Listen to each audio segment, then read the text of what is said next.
Hallelujah. യേശുവേ സ്തോത്രം, യേശുവേ നന്ദി. വിശുദ്ധ ലൂക്കായുടെ സുവിശേഷം 7-ാം അധ്യായം 22-ാം തിരുലിഖിതം. അവൻ അവരോട് പറഞ്ഞു, നിങ്ങൾ കാണുകയും കേൾക്കുകയും ചെയ്തതെല്ലാം ചെന്ന് യോഹന്നാനെ അറിയിക്കുക. ഇതാ കുരുടന്മാർ കാണുന്നു, മുടന്തന്മാർ നടക്കുന്നു, കുഷ്ഠരോഗികൾ സുഖം പ്രാപിക്കുന്നു, ചെകിടർ കേൾക്കുന്നു, മരിച്ചവർ ഉയർപ്പിക്കപ്പെടുന്നു, ദരിദ്രരോട് സുവിശേഷം പ്രസംഗിക്കപ്പെടുന്നു. എന്നിൽ ഇടർച്ചയുണ്ടാകാത്തവൻ ഭാഗ്യവാൻ എന്നരുളി ചെയ്ത യേശുക്രിസ്തുവിൻ്റെ അത്ഭുത നാമത്തിൽ നിങ്ങൾക്കേവർക്കും കൃപയും സമാധാനവും. Praise the Lord. ഹല്ലേലൂയ. ഇന്ന് നാം ചിന്തിക്കുന്നത് സിംഹക്കുട്ടിയെ പോലെ ഉണരുക എന്നതിനെ കുറിച്ചാണ്. മക്കബായരുടെ 1-ാം പുസ്തകത്തിൽ 3-ാം അധ്യായത്തിൽ 4-ാം തിരുലിഖിതം. പ്രവർത്തനങ്ങളിൽ അവൻ ഒരു സിംഹത്തെ പോലെയായിരുന്നു. ഇരയ്ക്കായി അലറുന്ന സിംഹക്കുട്ടിയെ പോലെ അവൻ അധർമ്മികളെ തെരഞ്ഞു പിടിച്ചു. ഹല്ലേലൂയ. പ്രിയപ്പെട്ട ദൈവമക്കളെ, ഈ നിമിഷങ്ങളിൽ ദൈവരാജ്യത്തിൻ്റെ അത്ഭുതകരമായ ശക്തി വ്യാപരിക്കുന്ന നിമിഷങ്ങളാണെന്ന് തിരിച്ചറിയുവിൻ. ഇതാ ഒരു വ്യക്തിയുടെ അനുഭവം നിങ്ങളുടെ ശ്രദ്ധയിലേക്ക് കൊണ്ടുവരാം. എൻ്റെ പേര് ജോസഫ്. ഞാൻ കോട്ടയം ജില്ലയിലെ പാലായിൽ നിന്നാണ് ഈ കത്ത് എഴുതുന്നത്. ഞാനിപ്പോൾ +1 പഠിക്കുന്ന ഒരു വിദ്യാർത്ഥിയാണ്. 10ാം ക്ലാസ് പരീക്ഷയുടെ സമയത്ത് എനിക്ക് വളരെയേറെ ടെൻഷനും പിരിമുറുക്കവും ഭയവും അനുഭവപ്പെട്ടിരുന്നു. ഞാൻ വല്ലാതെ ഞെരുങ്ങി. ഞങ്ങൾ സ്ഥിരമായി ഷാലോം TV-യിലെ അഭിഷേകാഗ്നി ശുശ്രൂഷ കണ്ടുകൊണ്ടിരിക്കുന്ന കുടുംബമാണ്. എൻ്റെ വേദന അഭിഷേകാഗ്നി പ്രോഗ്രാമിൻ്റെ സമയത്ത് യേശുവിൻ്റെ നാമത്തിൽ സമർപ്പിച്ച് പ്രാർത്ഥിച്ചു. എനിക്ക് നല്ല റിസൾട്ട് തരികയാണെങ്കിൽ കത്തെഴുതി അറിയിക്കുമെന്ന് ഞാൻ വിചാരിച്ച്. അത്ഭുതമെന്ന് പറയട്ടെ, റിസൾട്ട് വന്നപ്പോൾ 98% മാർക്കോടെ ഉന്നത വിജയം നൽകി കർത്താവ് അനുഗ്രഹിച്ചു. ഹല്ലേലൂയ. 98% നല്ല റിസൾട്ടോടെ ദൈവത്തെ മഹത്വപ്പെടുത്താൻ ആ എളിയ പൈതലിനെ കർത്താവ് കൈകൾ നീട്ടി, കൈകൾ തുറന്ന് അങ്ങോട്ട് അനുഗ്രഹിച്ച്. പ്രിയ ദൈവ പൈതലെ, ഇന്നൊരു ഞെരുക്കത്തിലോ ഒരു കുരുടായി പോയ അവസ്ഥയിലോ ഒരു ബുദ്ധിമുട്ടെന്ന് പറഞ്ഞ സാഹചര്യത്തിലോ അകപ്പെട്ടിരിക്കുന്ന വ്യക്തിയാകാം. കർത്താവ് കരം തുറന്നാൽ എല്ലാവരുടെ മേലും സന്തോഷം കൊണ്ട് നിറയും. 145-ാം സങ്കീർത്തനത്തിലെ 16-ാം തിരുലിഖിതം. കർത്താവ് കരം തുറന്നു കൊടുക്കുന്നു, എല്ലാവരും സംതൃപ്തരാകുന്നു. 2 കരങ്ങൾ ഉയർത്തി സ്തുതിക്കട്ടെ. രോഗികൾ ആ രോഗക്കിടക്കയിൽ കിടന്ന് സ്തുതിക്കട്ടെ. പലതരത്തിലുള്ള പ്രയാസങ്ങൾ ഇരിക്കുന്നവർ നിങ്ങളുടെ കുടുംബാംഗങ്ങൾ നിങ്ങളുടെ അരികിലുണ്ടെങ്കിൽ ആ രോഗികളുടെ മേൽ കൈകൾ വെച്ച് മറ്റു കുടുംബാംഗങ്ങൾ ഇപ്പോൾ പ്രാർത്ഥിച്ചുകൊണ്ടിരിക്കുക. എല്ലാവരും സ്തുതിക്കട്ടെ. Hallelujah, hallelujah. ഓ സ്വർഗത്തിൻ്റെ അത്ഭുത ശക്തി, യേശു നാമത്തിൻ്റെ അത്ഭുത ശക്തി, യൂദാ വംശത്തിൻ്റെ സിംഹത്തിൻ്റെ അത്ഭുത ശക്തി ഇപ്പോൾ ഈ സമൂഹത്തിന് മേൽ വ്യാപരിക്കട്ടെ. ഓ ദൈവമേ, ലൂക്കായുടെ സുവിശേഷം 6:19. അവൻ്റെ ശരീരത്തിൽ നിന്ന് ശക്തി പുറപ്പെട്ട് എല്ലാവരെയും സുഖപ്പെടുത്തിക്കൊണ്ടിരുന്നു. ഈ വചനത്തിന് ശക്തിയാൽ ഇപ്പോൾ രോഗികൾ സൗഖ്യം പ്രാപിക്കട്ടെ. യാക്കോബ് 5:15. വിശ്വാസത്തോടുള്ള പ്രാർത്ഥന രോഗിയെ സുഖപ്പെടുത്തും. അവൻ പാപങ്ങൾ ചെയ്തിട്ടുണ്ടെങ്കിൽ കർത്താവ് അത് ക്ഷമിക്കും, കർത്താവിനെ എഴുന്നേൽപ്പിക്കും. ഈ വചനശക്തി ഇപ്പോൾ രോഗികളുടെ മേൽ വ്യാപരിക്കട്ടെ. Hallelujah, hallelujah. യേശുവേ ആരാധന, ആരാധന, ആരാധന.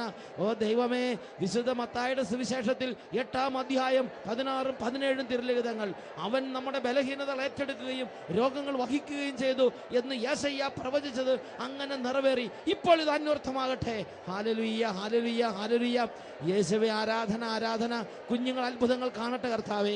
യുവതിവാക്കന്മാരുടെ മേൽ കൃപ നിറയട്ടെ കർത്താവേ. അന്ധകാര കോട്ടകളെ യേശുനാമത്തിൽ ശാസിക്കുന്നു, വിട്ടുമാറി പോകട്ടെ. Hallelujah, hallelujah. യേശുവേ ആരാധന, ആരാധന. യേശുവേ ആരാധന, യേശുവേ ആരാധന. യേശുവേ സ്തോത്രം, യേശുവേ നന്ദി.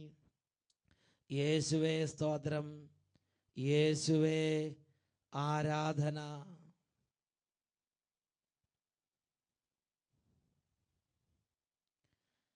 ഹല്ലേലൂയ. സിംഹക്കുട്ടിയെ പോലെ ഉണരുക.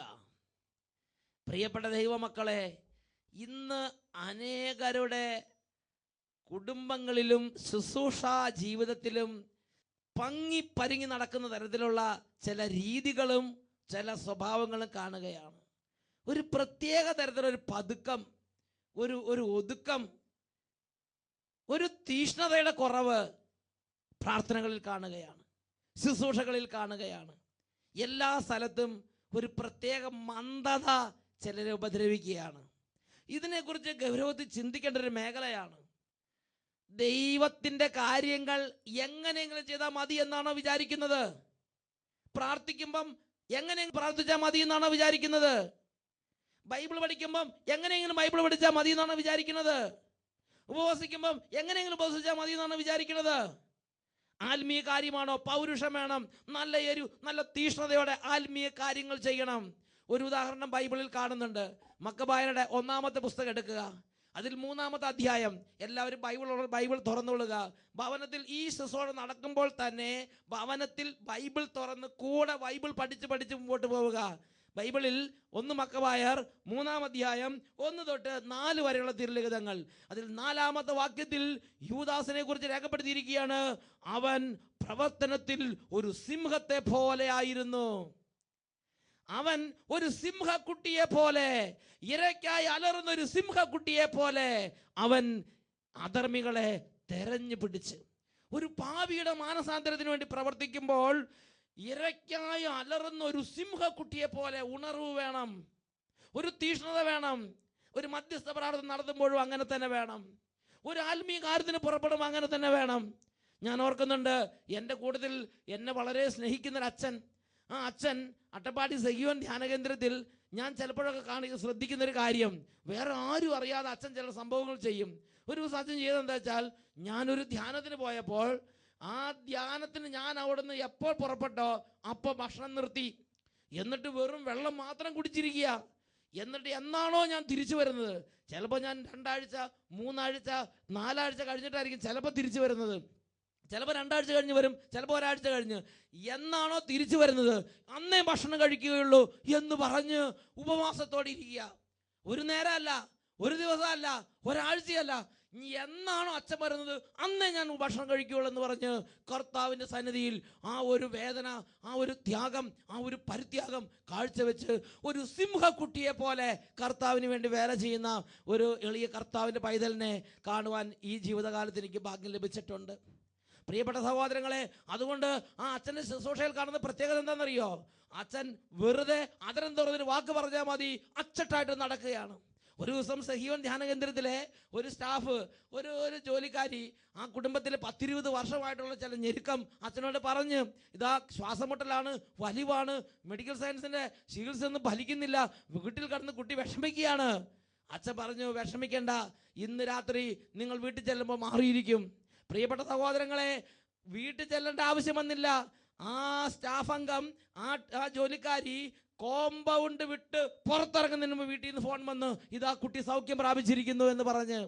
ഇതാണ് സിംഹക്കുട്ടിയെ പോലെ, ഇരയ്ക്കായി അലർന്ന സിംഹക്കുട്ടിയെ പോലെ കർത്താവിൻ്റെ സന്നി ഉണർന്നാൽ ദൈവശക്തി വ്യാപരിക്കുമെന്ന് ഞാൻ നിങ്ങളോട് പറയാൻ കാരണം, മക്കബായരുടെ 1-ാം പുസ്തകത്തിൽ 3-ാം അധ്യായം 1 തൊട്ടുള്ള വാക്യങ്ങൾ. ദൈവത്തിൻ്റെ ഒരു ഉത്തരവാദിത്വം ഏറ്റെടുത്ത ഒരു ദൈവ പൈതലിനെ ദൈവത്തിൻ്റെ വചനം നമ്മളെ പരിചയപ്പെടുത്തുകയാണ്. മത്താത്തിയാസിന്റെ പുത്രൻ മക്കബേയൂസ് എന്ന യൂദാസ് നേതൃത്വം ഏറ്റെടുത്തു. സഹോദരന്മാരും പിതാവിൻ്റെ പക്ഷം ചേർന്ന് നിന്നവരും അവനെ സഹായിച്ചു. അവൻ ഉത്സാഹത്തോടെ ഇസ്രായേലിന് വേണ്ടി പോരാടി. അവൻ ജനത്തിൻ്റെ കീർത്തി പരത്തി. മല്ലനെ പോലെ മാർക്കവചം ധരിച്ച് ആയുധമേന്തി അവൻ യുദ്ധം ചെയ്ത് വാൾ കൊണ്ട് സൈന്യത്തിന് സംരക്ഷണം നൽകി. പ്രവർത്തനങ്ങളിൽ അവൻ സിംഹത്തെ പോലെയായിരുന്നു.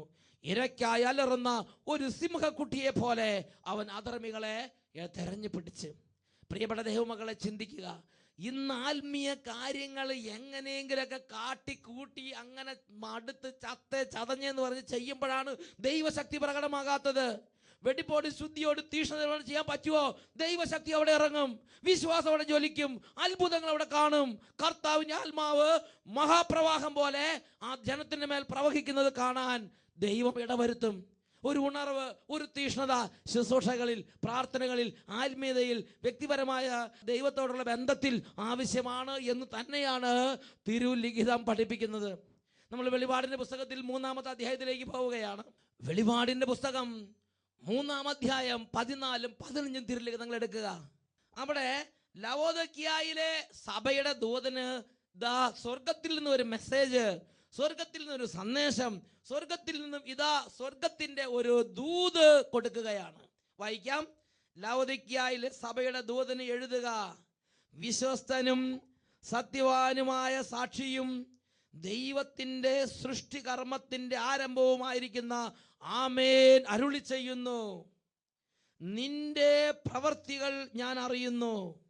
നീ തണുപ്പോ ചൂടോ ഉള്ളവനല്ല, തണുപ്പോ ചൂടോ ഉള്ളവനായിരുന്നെങ്കിൽ എന്ന് ഞാൻ ആഗ്രഹിക്കുന്നു. നോക്കുക, ഒരു സഭയെക്കുറിച്ചുള്ള ദൈവത്തിന്റെ ഹൃദയത്തിന്റെ ഒരു തേങ്ങലല്ലേ ഇത്? നിന്റെ കുടുംബത്തെക്കുറിച്ച് ഇന്ന് കർത്താവ് എന്താണ് ചിന്തിച്ചുകൊണ്ടിരിക്കുന്നത്? നിന്റെ ആത്മീയ ജീവിതത്തെക്കുറിച്ച് കർത്താവിന് ഇതുപോലൊരു തേങ്ങലുണ്ടോ? നിന്റെ കർത്താവിന് നിന്റെ വ്യക്തിപരമായ ആത്മീയ ജീവിതം കാണുമ്പോൾ നിന്നെക്കുറിച്ച് ഇതുപോലെ വേദനിക്കേണ്ട ഒരു അന്തരീക്ഷം ഉണ്ടോ? നിന്റെ പ്രാർത്ഥന കാണുമ്പോൾ, ദേവാലയത്തിലേക്ക് നിന്റെ പോക്ക് കാണുമ്പോൾ, നീ കുർബാനയ്ക്ക് നിൽക്കുന്നത് കാണുമ്പോൾ, നിന്റെ ജപമാല അർപ്പണങ്ങൾ കാണുമ്പോൾ, നിന്റെ ബൈബിൾ വായന കാണുമ്പോൾ, നിന്റെ കർത്താവിനുള്ള സ്നേഹം കാണുമ്പോൾ, ദൈവരാജ്യത്തിന്റെ ശുശ്രൂഷകൾ കാണുമ്പോൾ, കർത്താവിന്റെ ഒരു ശിഷ്യന നിലയുള്ള നിന്റെ പെരുമാറ്റം കാണുമ്പോൾ, നിന്റെ ദൈവമായ കർത്താവ് ലവോദിക്കയിലെ സഭയെക്കുറിച്ച് തേങ്ങലോടെ സംസാരിച്ചതുപോലെ വ്യതയോടെ സംസാരിക്കാൻ മകനെ, മകളെ, ഇട വരുമോ? ചൂടുണ്ടോ? എരിവുണ്ടോ? ശുഷ്കാന്തി ഉണ്ടോ? ഇപ്പൊ തന്നെ എങ്ങനെയാ നിങ്ങളുടെ ഇരിപ്പ്? ചിന്തിച്ചു നോക്കിക്കേ. ഒരു ആത്മീയ പൈതലിന് ചേർന്ന് ഇരിപ്പാണോ ഇത്? ഒരു ഉണർവിന്റെ അഭിഷേകം വ്യാപരിക്കുന്നുണ്ടോ? ഒരു തീ എനിക്ക് നിങ്ങൾക്ക് ആവശ്യമാണ്. അല്പം ഒരു തീ ആവശ്യമാണ്. ഒരു ശുഷ്കാന്തി, ഒരു ഉണർവ് ആത്മീയ കാര്യങ്ങൾക്ക് വളരെ വളരെ അത്യാവശ്യമുള്ള സംഗതി. ഇത് സ്വർഗം ആഗ്രഹിക്കുന്നുണ്ട്. ഹല്ലേലൂയ, യേശുവേ സ്തോത്രം. നമ്മൾ ബലിയർപ്പിക്കുമ്പോഴാണെങ്കിലും, നമ്മൾ സന്ധ്യാപ്രാർത്ഥന ചെയ്യുമ്പോഴാണെങ്കിലും, നമ്മൾ രാജ്യത്തിന് ശുശ്രൂഷകൾ ചെയ്യുമ്പോഴാണെങ്കിലും, നമ്മൾ മറ്റുള്ളവരോട് യേശുവിനെ കുറിച്ച് സംസാരിക്കുമ്പോഴാണെങ്കിലും, വേണ്ട വചനം കേൾക്കാൻ ഇരിക്കുമ്പോൾ പോലും ഒരു തീയുടെ അനുഭവത്തിൽ, ഒരു ജ്വലിക്കുന്ന അനുഭവത്തിൽ ആത്മീയ കാര്യങ്ങളിൽ പങ്കുചേരണം. ആത്മീയ കാര്യങ്ങളിൽ അലസത നന്നല്ല. ജെറമിയ 48:10 ആത്മീയ കാര്യങ്ങളിൽ അലസനായവൻ ശബ്ദൻ, കർത്താവിന്റെ വേലയിൽ അലസതയോടെ ചെയ്യുന്നവൻ ശബ്ദൻ, ശപിക്കപ്പെട്ടവൻ. ആ ഒരു ശാപം പേറുന്നുണ്ടോ?